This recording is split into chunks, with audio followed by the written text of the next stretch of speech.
Totoo bang ipinagbawal ng Panginoong Hesukristo ang pagtawag ng Father sa mga pari sa Mateo 23:9?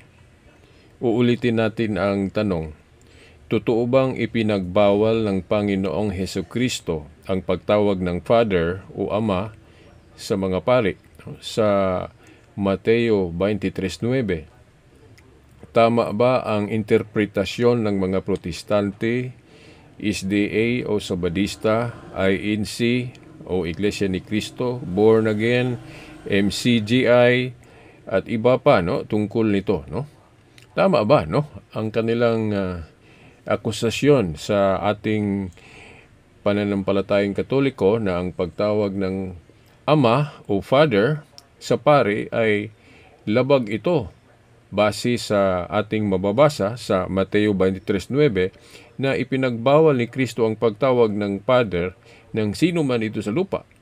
Totoo ba na ang mga kaparian ang tinukoy nito na dahil tinawag silang Father sa ating pananampalatayang Katoliko, ito na ang tinukoy o tama ba ang kanilang akusasyon sa pananampalatayang Katoliko tungkol nito?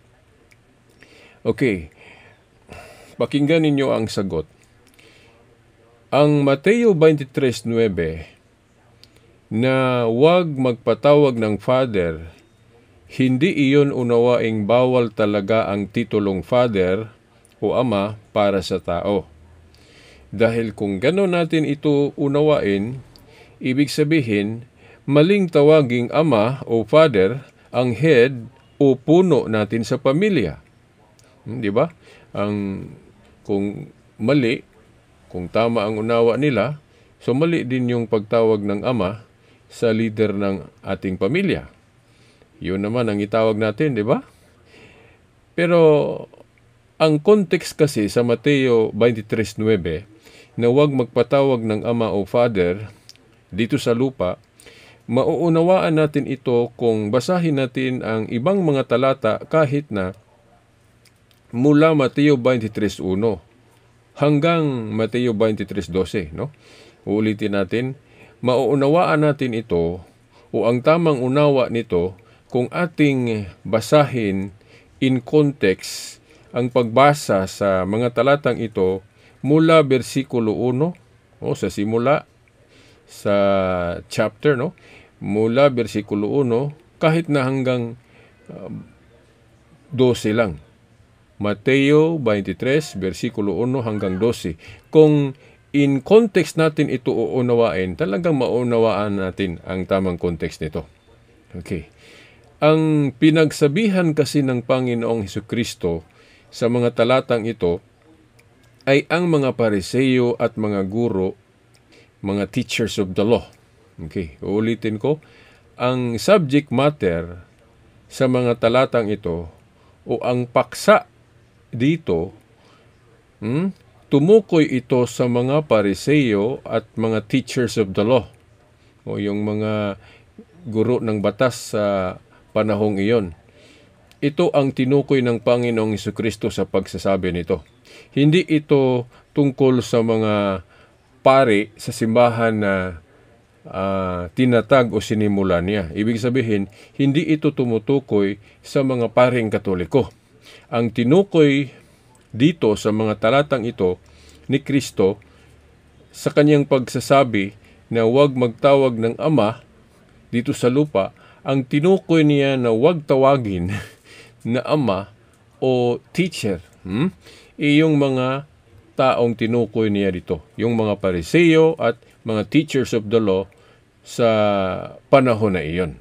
Okay. Bakit, Ang tanong bakit na sabi ito ni Kristo sa kanila, Ito, okay? Ipagpatuloy natin dahil nakahanda na ito, na sulat o na-type ko na ito, babasahin na lang natin. Okay. Ang pinagsabihan kasi ng Panginoong Hesukristo sa mga talatang ito ay ang mga Pariseo at mga guro ng batas na nagmamataas sila sa kanilang mga ugali. Mapagmataas kasi sila. Ayaw kasi ng Panginoong Hesukristo na ang isang guro o ang mga leader ng samahan ay magmamataas. Yun, ayaw iyon ng Panginoong Jesucristo na kung guro ka, leader ka, dapat mapakumbaba ka, hindi ka mapagmataas. Ang mga tinukoy kasi ni Kristo dito na sinasabihan niyang wag tawagin ng ama at guro, yung mga nagmamataas. Ang tanong, bakit? Bakit? No? Gusto ng Panginoon na dapat ang mga leader ay mapakumbaba, hindi mapagmataas. Yun ang konteksto na pinahiwatig ng Panginoon. Para niyang ipaunawa sa kanila na kung ganon kayong mga teachers of the law o mga leader ng samahan, kung mapagmataas kayo, hindi kayo karapat-dapat sa titulong mataas katulad sa father at teacher. Kasi yung titulo kasing father at teacher, okay, titulong mataas ito. Dahil pag sinabing father, iyon ang Diyos. Di ba? Okay. So, titulong mataas ito. Kung mapagmataas ka, hindi ka karapat-dapat tawaging mataas. Kung mapagmataas ka. Ano ba ang konkretong pagbasihan natin ito? Okay, ituloy natin ang pagbabasa. Actually, hindi lang ang pagtawag ng Father ang sinabi ni Kristo sa mga talatang ito na binanggit niya. Pati ang pagtawag ng guro o teacher, pinagbawal din niya na itawag sa iba dahil iisa lang ang totoong teacher, ang Panginoon. So kung tama ang pag-uunawa sa mga protestante at lahat ng samahan sa relihiyon na kumontra sa pagtawag ng Father sa mga paring Katoliko, ibig sabihin, ang daming tinamaan, hindi lang ang pagtawag ng Father sa pari. Si Apostol Pablo nga, sabi niya, Father siya sa magandang balita. Unang Korinto 4:15. At ang mga nagtuturo sa eskwelahan, tinawag din nating mga teachers. Ang tanong, nagkakamali ba tayo nito? Ang sagot, hindi. Hindi tayo mali, no? Dahil kung uunawain natin ito sa konteksto, hindi naman bawal ang paggamit sa titulong ama at teacher. Kung hindi tayo mapagmataas. Hindi tayo mapagmataas. Dahil hindi ito ang tamang konteksto sa sinabi ng Panginoon, no? Yung unawain nating bawal tawaging ama ang pari, hindi iyan ang tamang konteksto, no? Ang tinukoy niyan ni Kristo sa mga talatang Mateo 23:1 hanggang 12 na huwag magpatawag ng father at teacher ng sino man dito sa lupa ay ang mga leader at teachers of the law na nagmamataas. Ayaw ni Kristo kasi na gagamitin ang titulong father at teacher sa ugaling mapagmataas. Ito ang konteksto. Ito na ang basihan natin kung bakit tama ang interpretation ng Katoliko. Ito na. Dahil ang sabi ni Kristo sa mga talatang ito, ang nagmamataas ay ibababa. Anong talata ito particular? Mateo 23, versikulo 12. So, kitang-kita na natin, no? Nasa versikulong ito ang konteksto. Dahil ang sabi niya ni Kristo, ang nagmamataas ay ibababa. Ibig sabihin, ang nagmamataas ay hindi karapat-dapat sa titulong mataas, katulad sa father at teacher, dahil ibababa sila ng Panginoon. At ang mga nagpakumbaba naman ay itataas sila ng Panginoon, no? Mateo 23:12. So kung mapakumbaba ka, itataas ka, ibig sabihin karapat-dapat ka sa titulong mataas katulad sa ama o father at teacher. Ito ang konteksto. So, yan, no? Ibig sabihin, ang mga mapakumbaba na mga leader ay karapat-dapat sa titulong mataas katulad sa titulong father at teacher. So isang allegorical ang pag-uunawa nito, hindi literal. Dahil kung literal ito uunawain, ang pagtawag natin ng father sa mga leader ng pamilya at pagtawag ng teacher sa mga nagtuturo sa school ay bawal. Pero hindi naman ganoon, di ba? Bawal ba ang pagtawag ng teacher sa mga guro natin sa eskwelahan? Hindi. Bawal ba ang pagtawag ng leader, ang pagtawag natin ng father sa leader ng pamilya? Hindi. Ito ang ginagamit natin. So, ang tamang unawa sa mga talatang ito sa pagbabawal ni Kristo sa pagtawag ng Ama, referring ito contextually sa mga Pariseo noon at mga teachers of the law, yung guro ng batas nila noon, mapagmataas kasi sila. Yun, sila ang tinukoy ni Kristo na hindi karapat dapat tawaging Ama at teacher dahil ang mapagmataas ibababa. So, ibig sabihin, hindi sila dapat tawagin natin sa titulong mataas, katulad sa father at teacher, dahil ibababa sila. Pero kung mapakumbaba ang ugali mo, itataas ka. Ibig sabihin, karapat dapat ka sa titulong mataas, katulad sa teacher at father.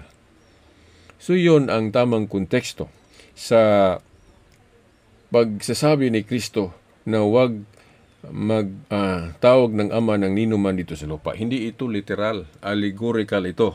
Referring ito sa mga taong mapagmataas, katulad sa tinukoy ni Kristo na mga Pariseo at teachers of the law na nagmamataas sila. Hindi sila karapat-dapat sa titulong mataas katulad sa father at teacher dahil ibababa sila ng Panginoon. Pero kung mapakumbaba ka, karapat-dapat ka sa titulong mataas katulad sa teacher at father. Iyon naman ang rule ng mga kaparian natin. Servant kasi sila.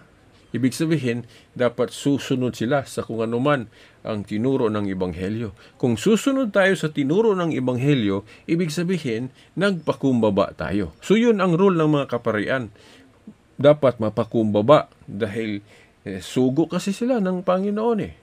So, ang titulo nila iyong mataas dahil yung susunod sa Ebanghelyo itataas.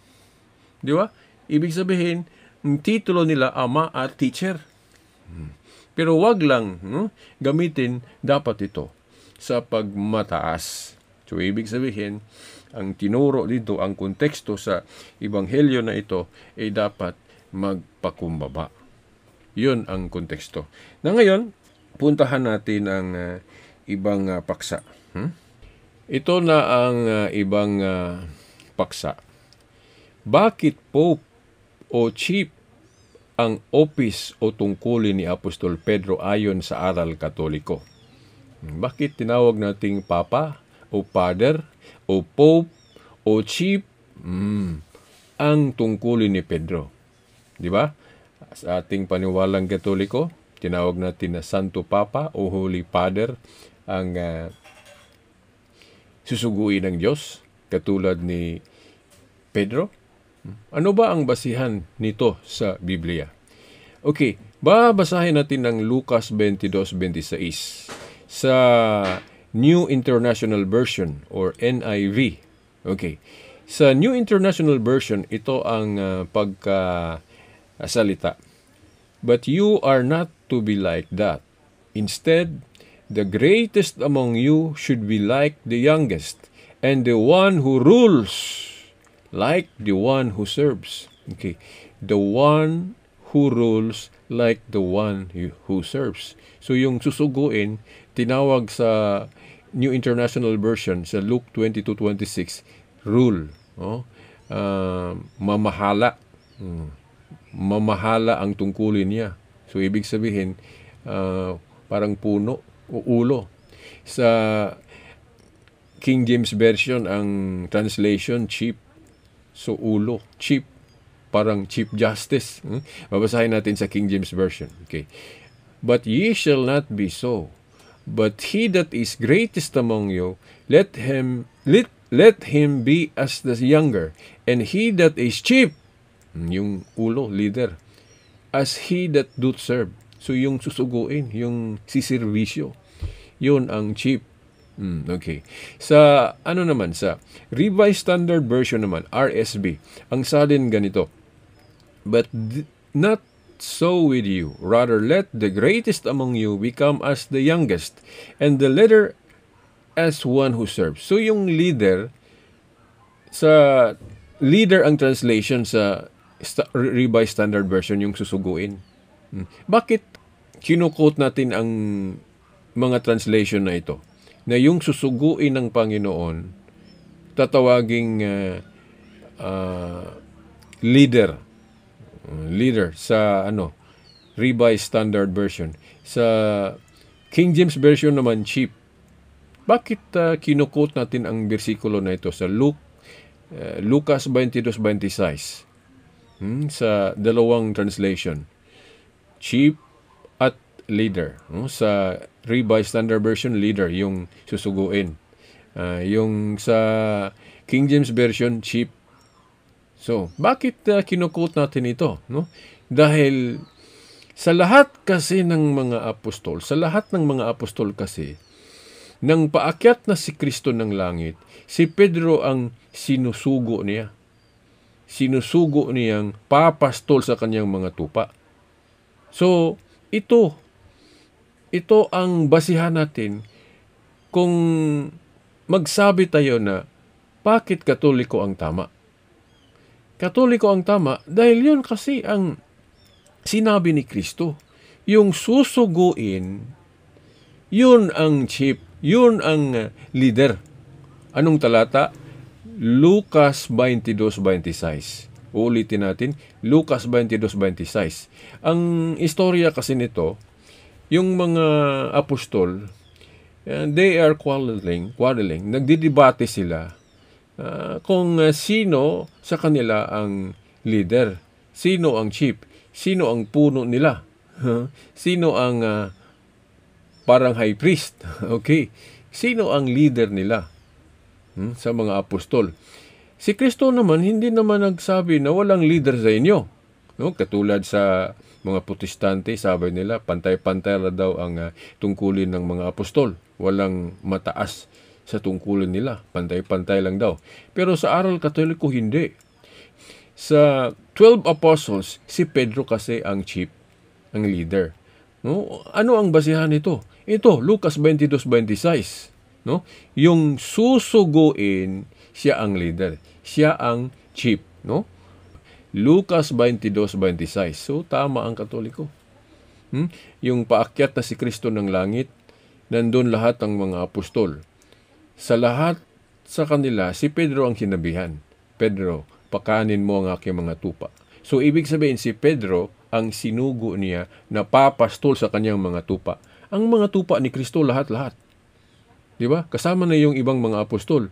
Si Pedro daw ang mamahala. So, siya ang sinugo na papastol sa lahat ng mga tupa ng Panginoong Jesucristo. So, dahil siya ang sinugo, ano ang sabi sa Lucas 22:26? Siya ang chief. Siya ang leader. So, ibig sabihin, Pope. Dahil yung Pope kasi, leader. O Papa. O Ama. Okay. So, yan. So, ibig sabihin, tama ang paniwalang Katoliko na sa lahat ng mga apostol, si Pedro ang pinahiwatig ni Kristo na unang leader o unang Papa. Ang ibig sabihin, representative of Jesus Christ. Hindi leader na yung si Kristo. No? Dahil iba kasi yung si Kristo na sa ngayon, siya ang leader o puno na hindi makikita. Invisible dahil nandoon siya sa langit. Ang Papa niya dito sa lupa, ang leader dito sa lupa, representative lang. Magkaiba yung representative at yung tao o yung being na ni-represent. Si Kristo, ang kanyang pagkapuno, ang iyang pagka-leader, ano siya? Ultimate. Ibig sabihin, hindi siya ang representative. siya ay yung nirepresenta. Okay, so, yung leader dito sa lupa na makikita, si Pedro, una, at yung mga kahalili niya, mga popes, representative lang. Sila sa nabakanting posisyon ni Pedro. Dahil sa Gawa 1:20, ang tungkulin kung mabakante ay may papalit. Kaya, yun ang makikita natin sa history. Hindi ito nasulat lahat sa Biblia, itong history. Dahil hindi naman lahat nasulat sa Biblia ang history, di ba? Katulad sa history ni Rizal, hindi na nasulat sa Biblia. History din sa iglesia na hindi tatag ni Kristo, yung sinimula ni Felix Manalo. May history din sila. Totoo, pero hindi mabasa sa Biblia. So ito, prueba natin. Ibang mga relihiyon, ang history nila hindi din mababasa sa Biblia. Itong history ng Iglesia ni Cristo ni Felix Manalo na ang unang executive nila, tinawag nilang sugo at last messenger of God, si Felix Manalo. Pagkamatay niya, ang humalili sa kanyang tungkulin, yung anak niya na si Iranio Manalo. At pagkamatay naman ni Iranio, yung anak na si Eduardo ang humalili. So, ibig sabihin, kahit na tutol ang mga Iglesia ni Cristo sa authority ng mga Santo Papa na successor sa authority ni Peter, tutol sila sa ganong sistema, pero sila na tumutol, meron din silang ganon. Dahil yung posisyon o tungkulin ni Felix Manalo, leader nila, pagkamatay, may humalili yung anak na si Iranio at yung pagkamatay naman ni Iranio si Eduardo. So may sistema din sila na ganon na hindi din mababasa sa Biblia. Pero tutol sila na yung tungkulin ni Pedro, pagkamatay ni Pedro, si Linus Clitus Clemente hanggang sa Pope natin ngayon, Pope Leo. Tutol sila sa ganong sistema, pero sila meron ding ganon. Na parehong hindi mababasa sa Biblia letra por letra. Dahil hindi naman lahat nasulat lahat ng history sa loob ng Biblia. So yun, no? So yung ibang hindi pa natin nasabi sa paksang ito, isasabihin natin sa sunod na mga records natin.